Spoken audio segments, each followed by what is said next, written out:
Welcome to the deep dive. Today, we're tackling something pretty fundamental if you've ever wondered why some products just seem to fly off the shelves while others, well, they just fizzle out. Right. We're diving into product positioning. Think of it as maybe the secret sauce. That helps a product really connect with the right people. That's a good way to put it. It's about making sure your ideal customers, the ones you really want, instantly get why your product is the perfect fit for them. And we're drawing on a really insightful overview by Jane, looking at April Dunford's book, Obviously Awesome. This isn't just, high-level theory. No, not at all.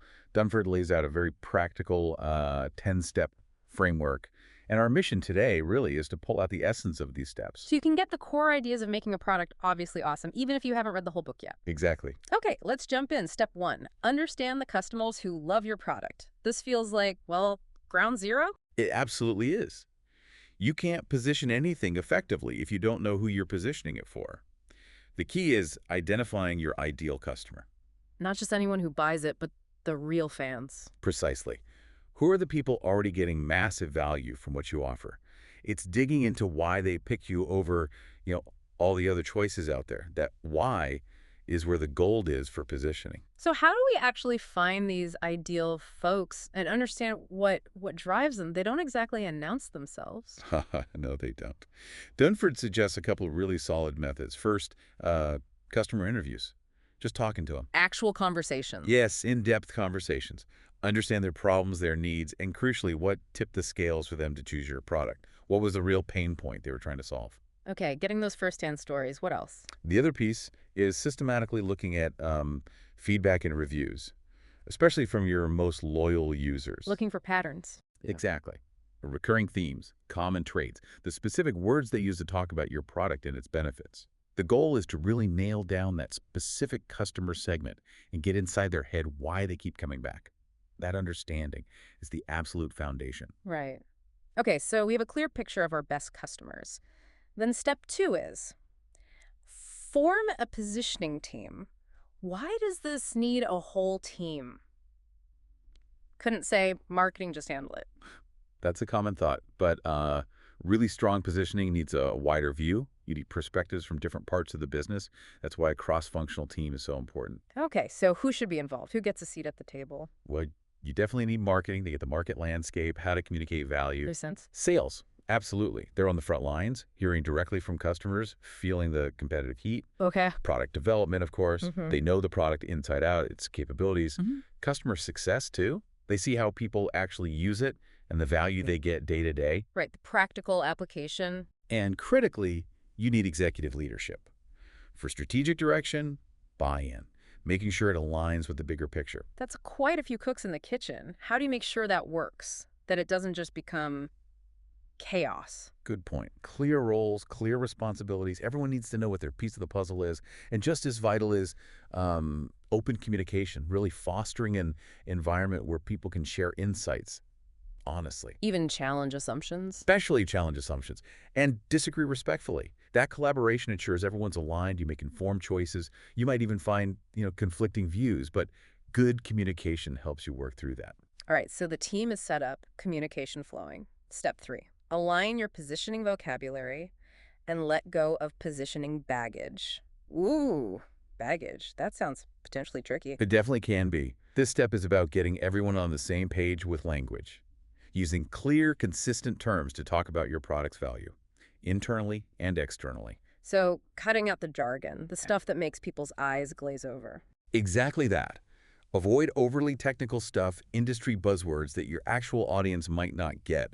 Clarity is key. Okay. But the second part, letting go of the baggage, that's often tougher. It means really questioning the assumptions you already have. Like things the company has believed for ages. Precisely. Long-held ideas about the product, the market, the customers that might just not be true anymore. Maybe you're stuck on old messaging because, well, we've always said that. Yeah, that inertia is real. It is. This step requires being willing to look hard, maybe even ditch some old narrative, and create something fresh that actually works now. That takes courage, admitting something isn't working. So step four then. List your true competitive alternatives. This isn't just our direct rivals, is it? No, it's broader than that. Dunford really stresses looking at both direct competitors, the obvious ones with similar stuff, and also indirect alternatives. Indirect. Like what? Think bigger.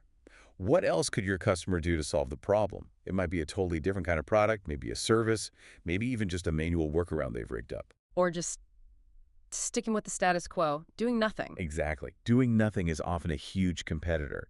Once you have that whole list, the next thing is to really analyze their strengths and weaknesses, critically from your ideal customer's perspective. So not just what we think is weak about them, but what our target audience sees as lacking. That's the crucial bit.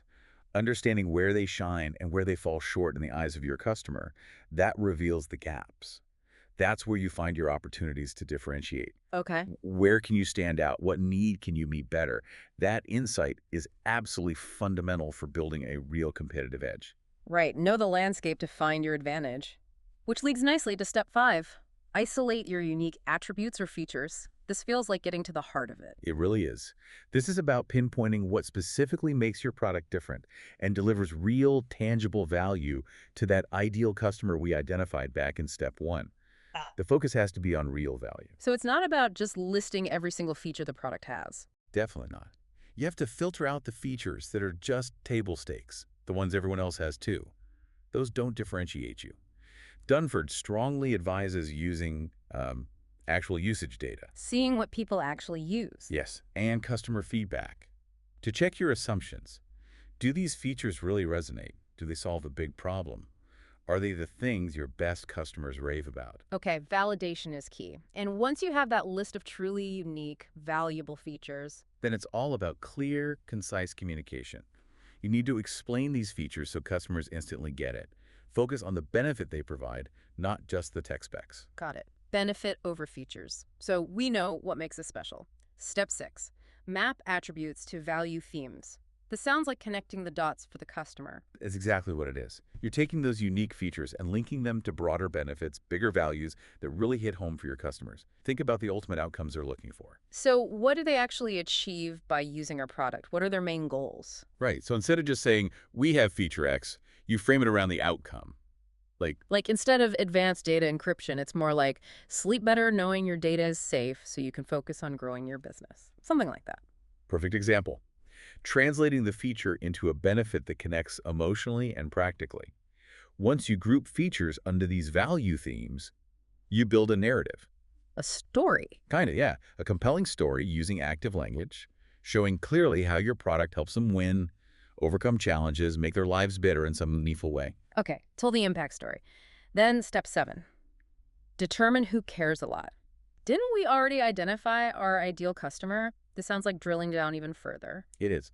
Step 1 gives you the broader profile. Step 7 is about finding the sweet spot within that group, the specific high-value segment that cares most about your unique positioning. The super fans. The ones willing to pay more. Often, yes. They're the ones who deeply value what makes you different and get the most out of it. And how do you find them specifically? Again, it's about digging into the data. Usage data, more targeted market research. You're looking for the folks who are getting the absolute maximum benefit from those unique features you pinpointed. The power users, maybe? Could be. Or just the segment whose problems align perfectly with your solution. You want to understand their specific needs, their pain points, how they buy, what really matters to them, even more deeply. And once you've zeroed in on this group, Then you tailor your message like a laser beam. Speak directly to their needs, their desires. Show them exactly how you solve their biggest problems or help them achieve their most important goals. It makes your marketing incredibly relevant and effective. hyper-focused messaging. Okay. Step 8 is a bit of a mouthful. Find a market frame of reference that puts your strengths at the center and determine how to position in it. Right. Let's unpack that. Yeah, it's dense but important. This is about defining the stage, the context. What's the broader market your product lives in? Who are the main players? What are the big trends? What categories exist? So mapping out the whole neighborhood first. Exactly. Yeah. Then, within that map, you strategically place your product where its strengths really shine. You want to frame the market, essentially, so that what makes you different looks incredibly valuable and relevant to your ideal customer. And this leads to the positioning statement? Usually, yes. It often culminates in crafting a clear, concise positioning statement, that core message that sums it all up. What makes it unique, who it's for, why it's the best choice. Precisely. It clearly states your unique value, what sets you apart, why you're the obvious choice for your target audience in that specific market context. And that statement becomes your guiding light. The North Star for marketing, sales, everything. Got it. Step 9 is layer on a trend. This sounds opportunistic in a good way. It is, yeah. Strategic opportunism. Identify the major currents, the big trends shaping your market right now. Then, consciously align your product and your messaging with those trends. You want to ride the wave, basically. You want to be seen as part of the wave, maybe even leading it. Position your product as relevant, forward-thinking, addressing what's top of mind in the market. How do you actually do that? Just mention the trend. It's more than just mentioning it. You weave trend-related language, imagery, and messaging into your marketing, into your sales pitches. If, say, AI integration is a huge trend, you highlight how your product leverages AI effectively. Okay. And you use digital channels, social media, content marketing to amplify that connection. Show you're an innovator, in sync with where things are headed. It makes you seem current and relevant. Stay relevant. Tap into the zeitgeist. Makes sense.